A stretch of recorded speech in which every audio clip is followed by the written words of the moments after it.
وَإِنَّ مِن شِيعَتِهِ لَإِبْرَاهِيمَ، اور اسی کی راہ پر چلنے والوں میں، اسی کی جماعت میں سے، اسی کے حزب میں سے ابراہیم تھے. یعنی یہ کہ جو نسل چلی ہے آگے تو حضرت ابراہیم بھی جو اٹھے ان کی حضرت سام کی اولاد میں سے. حضرت سام کی اولاد میں قوم عاد بھی ہے، اسی میں پھر قوم سمود بھی ہے، اور بھی اقوام ہیں سیمیٹک ریسز جتنی بھی ہیں. لیکن یہ کہ شہر ار میں جو موجودہ جو عراق ہے اس کے بہت جنوبی علاقے کے اندر یہ شہر تھا جس کے اب کھنڈرات برآمد ہوئے ہیں، وہاں حضرت نوح علیہ السلام، حضرت ابراہیم علیہ السلام کی پیدائش ہوئی، اور وہ حضرت ابراہیم حضرت نوح ہی کے طریقے پر توحید پر چل رہے ہیں. اس جا ربہ بقلب سلیم، جبکہ وہ اپنے رب کی طرف متوجہ ہوا قلب سلیم کے ساتھ. اب یہاں وہ حکمت سمجھ لیجئے کہ میں نے جو بارات عرض کیا ہے کہ ایک فطرت سلیمہ اور ایک عقل سلیم، یہ دو چیزیں ہیں. اور فطرت کا تعلق چونکہ روح سے ہے اور روح کا مسکن قلب ہے، تو آپ اسے فطرت سلیمہ کہیں یا اسے قلب سلیم کہیں، وہ ایک ہی بات ہے. قلب سلیم اپنی اصل حقیقت پر، اصل جو حیات اس کی ہے اس پر باقی ہو، پرورٹڈ نہ ہوئی ہو اس کی فطرت، اس پر پردے نہ پڑ گئے ہوں، یہ خد و خال جو ہے وہ اپنی اصل سلامتی کے ساتھ باقی ہوں.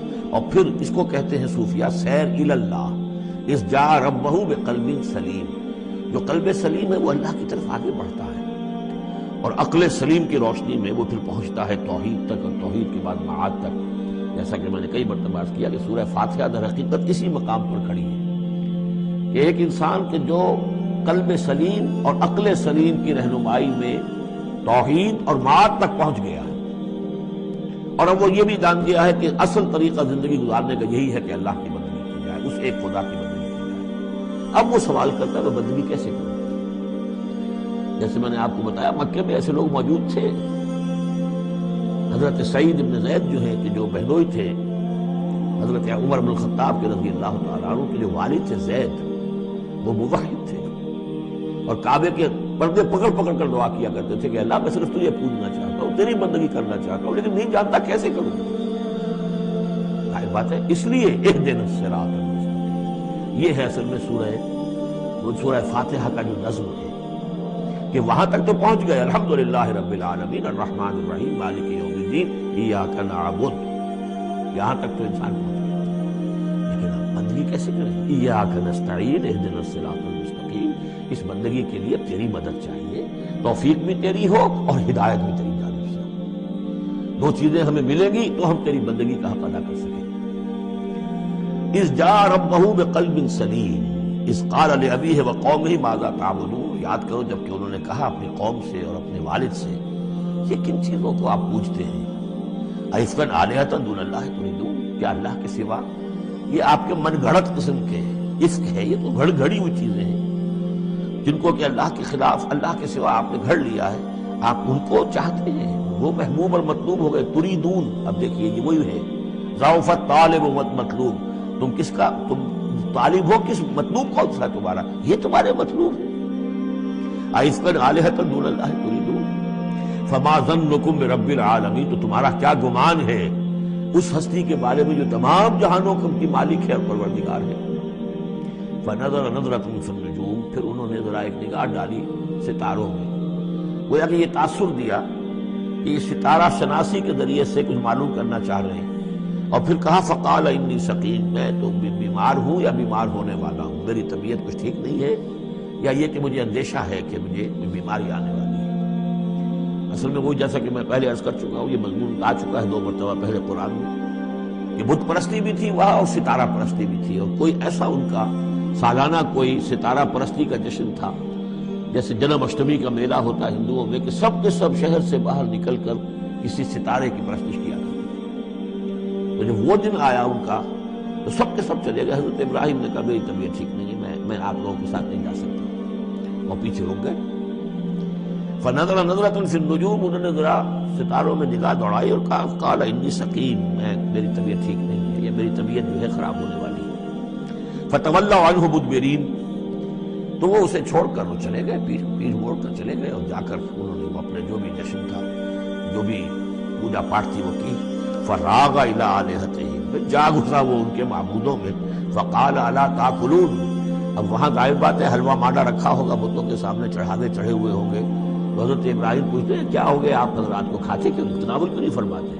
یہ جو کچھ آپ کے پوجنے والوں نے لا کر نذرانہ رکھا ہوا یہاں پر، الا تاکلون، کھاتے کیوں نہیں کھاتے آپ؟ فراغ علیہم ضربا بالیمین ما لکم لا تنطقون، اور کیا بات ہے، بات بھی نہیں کرتے، جواب بھی نہیں دیتے۔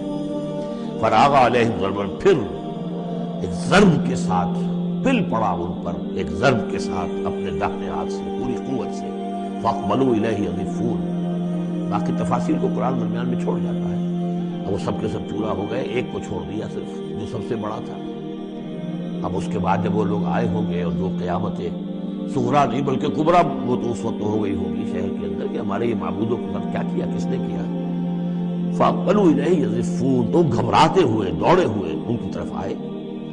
قال تعبدون ما تنحتون، اب انہوں نے اب ان کے ساتھ مباحثہ کہہ لیجیے، مناظرہ کہہ لیجیے، بغیر کسی خوف کے، اتعبدون ما تنحتون، کیا آپ لوگ پوچھتے ہیں ان چیزوں کو جنہیں خود تراشتے ہیں اپنے ہاتھ سے؟ واللہ خلقکم وما تعملون، یہ آیت بھی حکمت قرآنی اور فلسفہ قرآنی کے اعتبار سے بہت اہم ہے، جبکہ اللہ نے تمہیں بھی بنایا ہے اور تمہارا عمل جو ہے اس کا بھی پیدا کرنے والا اللہ ہے۔ اس پر اہل سنت کا یہ عقیدہ ہے کہ انسان کاسب عمل تو ہے، خالق عمل نہیں ہے۔ یعنی میں نے ارادہ کیا کہ میں یہ پیالہ اٹھاؤں، اس ارادہ کرنے کا معاملہ تو میرا ہے، اور اسی کی بنا پر اگر یہ ارادہ نیک ہے تو جزا، اور غلط ہے تو سزا۔ باقی یہ اٹھا سکنا اس کا، یہ میرے بس کا روگ نہیں ہے جب تک کہ اذن رب نہ ہو۔ اس لیے کہ نہ معلوم کتنی فورسز آف نیچر ہیں جو اس میں انوالوڈ ہیں، کتنا پریشر ہوا کا اس کے اوپر ہے۔ پھر یہ کہ میرا اپنا جسمانی نظام جو ہے کہ میرے دماغ کا فیصلہ میرے ہاتھوں تک کنوے کرنے والے جو وہ الیکٹرک وائر ہیں اندر، وہ وائرنگ میں کوئی گڑبڑ ہو جائے کہیں، لیکن یہ ساری چیزیں جو ہوتی ہیں تو اعمال کا خالق اللہ ہے، کاسب انسان ہے۔ واللہ خلقکم وما تعملون، یہاں خاص طور پر یہ اس لیے کہا جا رہا ہے کہ تم نے تراشے ہیں نا یہ، تو تم جو کچھ کرتے ہو اپنے ہاتھوں سے، تمہارے جو اعمال ہوتے ہیں ان کا خالق بھی اللہ ہے۔ قالوا ابنوا له بنيانا فالقوه في الجحيم، انہوں نے کہا اس کے لیے ذرا ایک بڑا الاؤ بناؤ، بڑی عمارت تعمیر کرو، اور پھر اس کو ایک جہنم کے اندر جھونک دو، آگ کے اندر ڈال دو۔ فارادوا به كيدا فجعلناهم الاسفلين، تو انہوں نے اس کے ساتھ اس پر ایک داؤ آزمایا تھا، لیکن ہم نے انہی کو کر دیا نیچے، یعنی وہ شکست خوردہ۔ یہ میں اس کی وضاحت کر چکا ہوں پہلے کہ داؤ کون سا تھا۔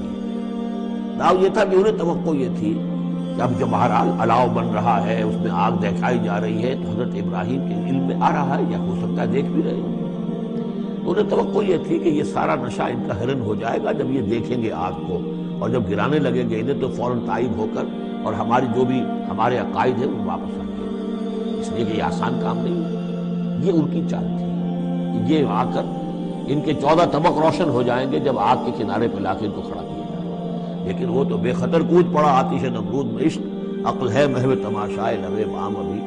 تو حضرت ابراہیم علیہ السلام نے جب یہ کچھ کیا اور پھر اللہ نے گلو گلزار بنا دیا اس آگ کو، تو وہ لوگ جو ہے نہایت ناکام اور خائب و خاسر۔